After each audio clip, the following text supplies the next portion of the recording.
I'm Anna Furmanov, and this is I'm Erin Balsa. We're going to talk to you guys about demo copywriting. So when we say copywriting, what does that mean?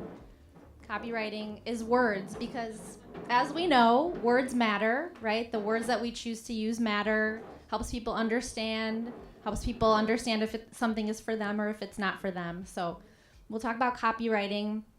A little bit about me. I work with early stage startups on their positioning and messaging and go-to-market strategy.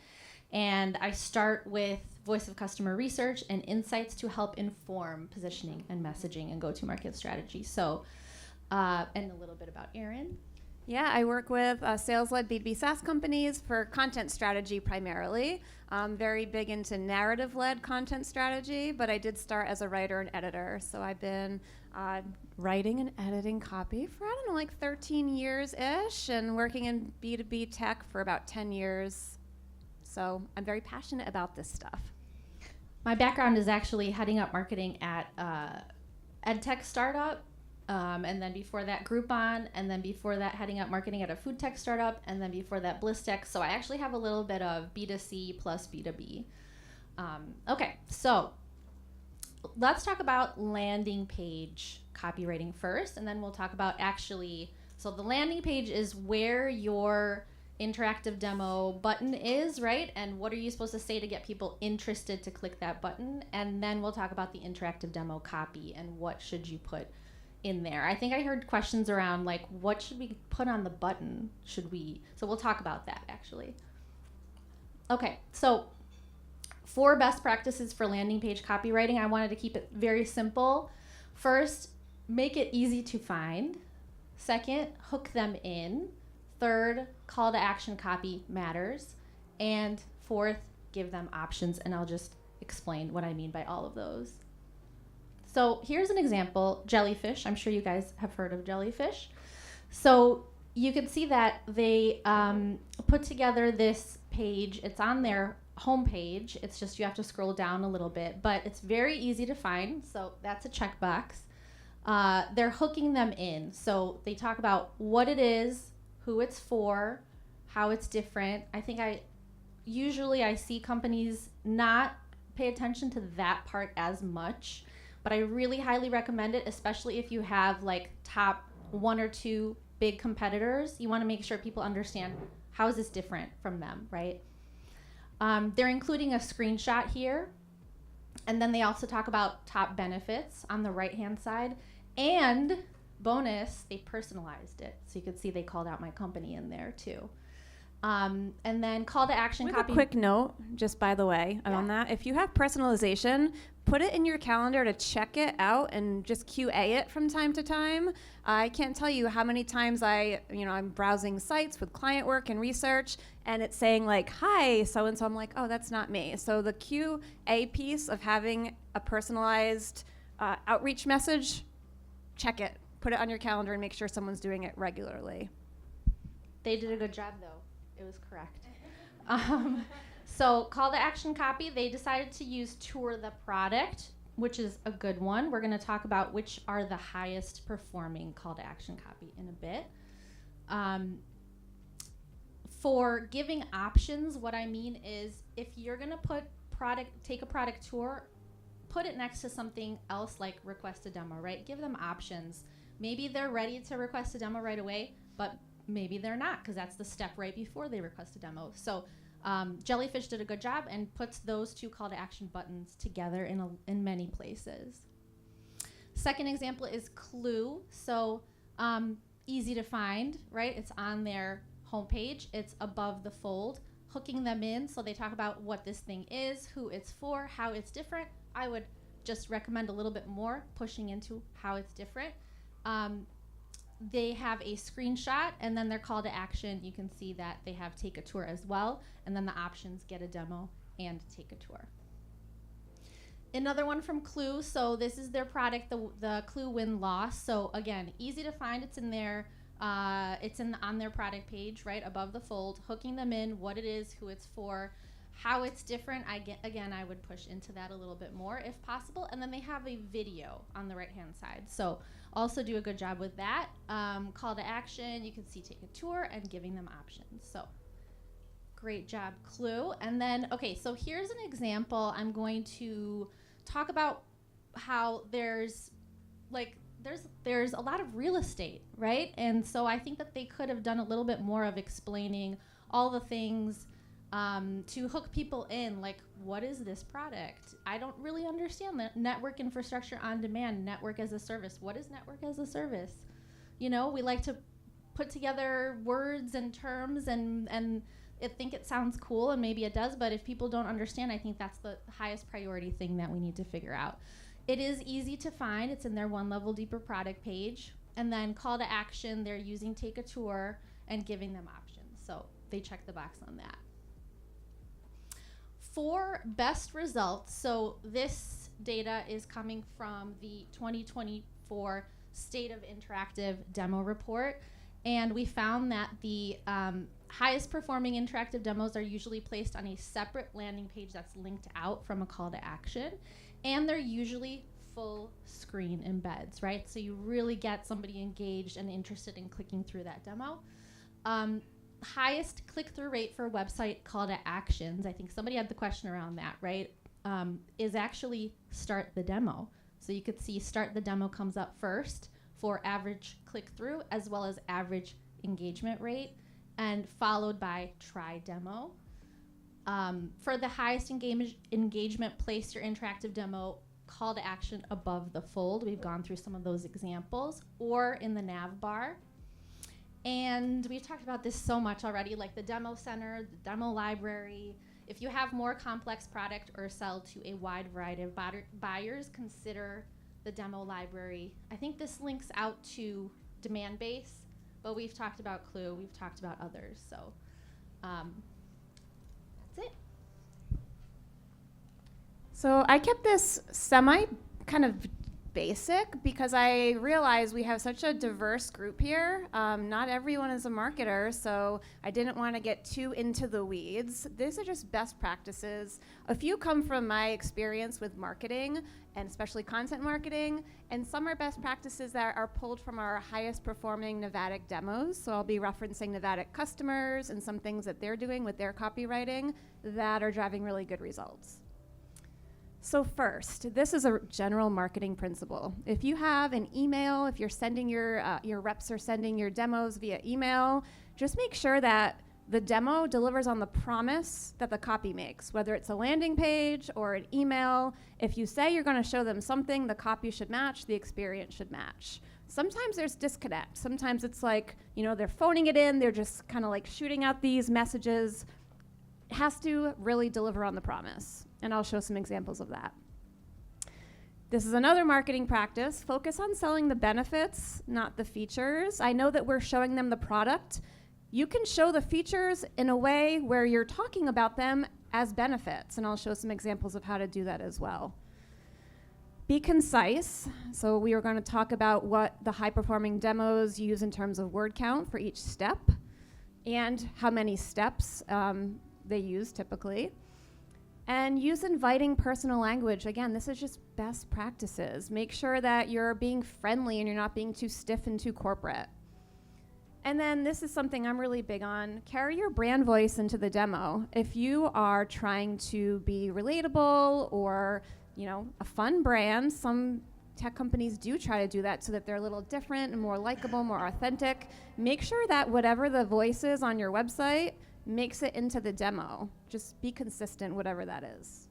Number one, here's an example from Jellyfish as well. So deliver on promises that you made in the LP, the landing page, or the email. So Jellyfish's landing page promises that if you click this button, they will show you how you can work better, feel more confident, and achieve better results. Cool, so I want you to actually show me that in the steps of the demo. Don't just make that promise and then talk about your features. Oops. And here is a step from their interactive demo. And you can see they are definitely delivering on the promise. They're showing you how you can work better. They use the copy, spend less time on manual calculations. Very benefit-driven language, and they're delivering on the promise. They're showing you why you're going to feel more confident. Hey, you're going to come to meetings with data. You're not going to come there trying to argue your point with no data. So that's really great. And then they're showing you how you're going to get better results. They use the copy, prioritize resources for better productivity and efficiency. So I think they do a really good job there. Let's see if I can press the right button this time. Woo, okay. Sell benefits, not features. This is another customer called Guru. And they say, Guru, and so instead of saying, Guru integrates with blah, blah, blah, because they want to tell you about their integrations, they actually lead with the benefits of the integrations. So they say users can search for, find, and create content without leaving their workflow. So Guru's a tool for customer service reps who need to answer questions. So we all know, we talked about this yesterday, the more you can help people stay in their workflow and not have to log into another tool, the better. And this is a really great way for them to show that they integrate with these customer service reps tools that they're using in their workflow. And wow, that's much more interesting. And to me, that makes me want to use it a lot more than like, we integrate with Gmail or Outlook. Like, okay, you know, it's just the benefit language. Concise story. So we found from the report last year that the top performing demos use about 15 or so steps, and they keep the dialogue in each box, in each step, to a maximum of 25 to 30 words. Sometimes you do see one that's super long. You know, you don't want people to be on each step forever. It takes a little too much of the cognitive load. Like, you want them to get the point quick, move on. You know, people usually want to explore the product. They don't want to spend 30 minutes exploring the product. So just make sure you're telling a concise story. Inviting in personal language. So this is another customer, Dooley. And in this step, you can see that they're using words like your. They're speaking to, you know, the reader as you. And they're using words like easily. So that's very inviting. So the words that we found that are used a lot in the top performing 1% of demos: welcome, you, we, easy, simple, love, benefit, custom. These are things that people like and they respond well to. And then this is big. Carry your brand voice into the demo. This is something I do a lot with clients, brand voice. As you can see, this is another one of the customers, Clue. They're very playful as a brand, and I love that they sprinkle their playful brand voice. As you can see here, this is one of their steps, and they said, hey, this is alerts, your bat cave for collecting, sorting, and managing all your intel. That's not right for every brand, but it's right for Clue. The people that like Clue, they would respond well to this, and it keeps it fun. Like, why wouldn't your marketing be fun? What are the results? Again, this is not a case study. This is the results of the highest performing demos that we tested or that we evaluated that follow these criteria. So if you tend to follow this criteria, you can expect on average 60% engagement rate, and that's just the percentage of users who get past the first step. That's what we said was the engagement rate criteria. 39% of people will complete the entire demo, and again, if that's 15 steps, that's pretty good to get them all the way to the end. 32% click-through rate. That means that's 32% of your users who will click the call to action to then take another step. So cool, I took the demo, I'm gonna click this button, and now I'm gonna talk to a sales rep.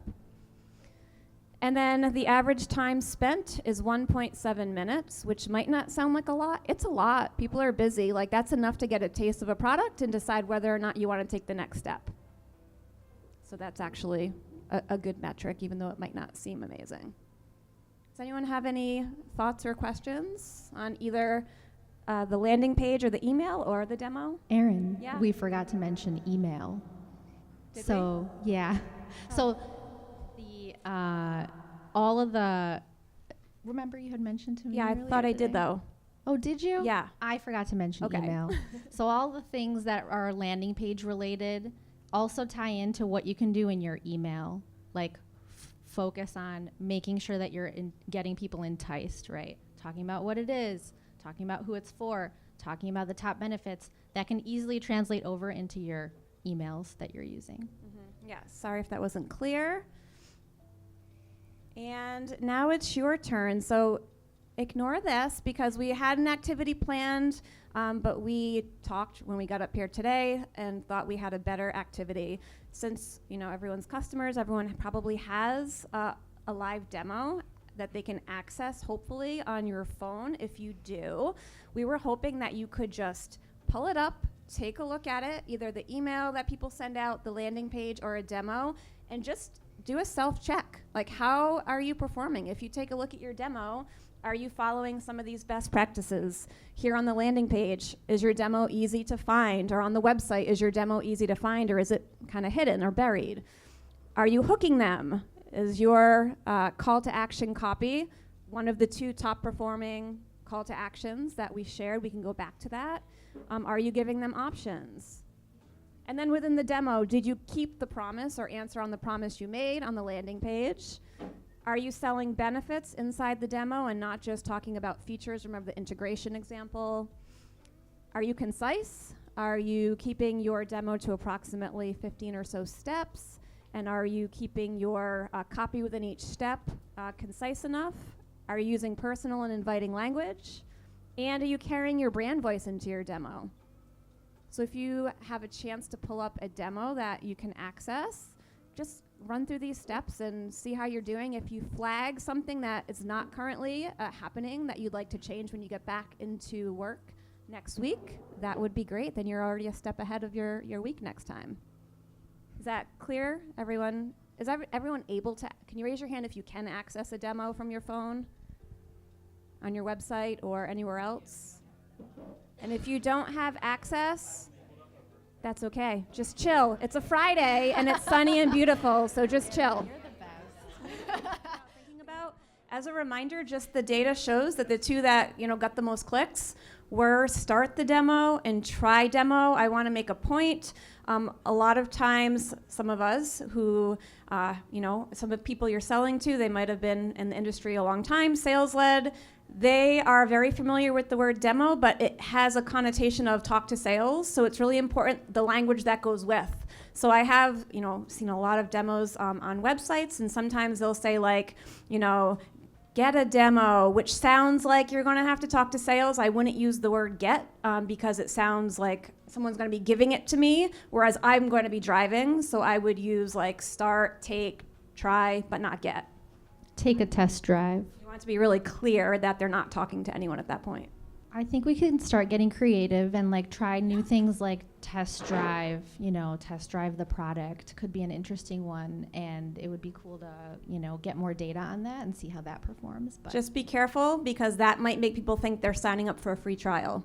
So you want them to know if it says demo on the button, you're not talking to sales, and if it says try it, you're not signing up for a trial. So I think it's important, like she said, test things out, but just think it through. Don't just say, oh yeah, I'm just going to do this. Like, think through, what are people going to think when they see this? What do these words mean to people? Because for me, demo is sales, and for me, like, try it is start a free trial. Yeah. We also want to see like not just click through, but then the person that clicked through is like, oh wait, I actually thought that it was going to be a different experience, Yeah. So check that as well. Awesome. Thank you guys so much. Thank you.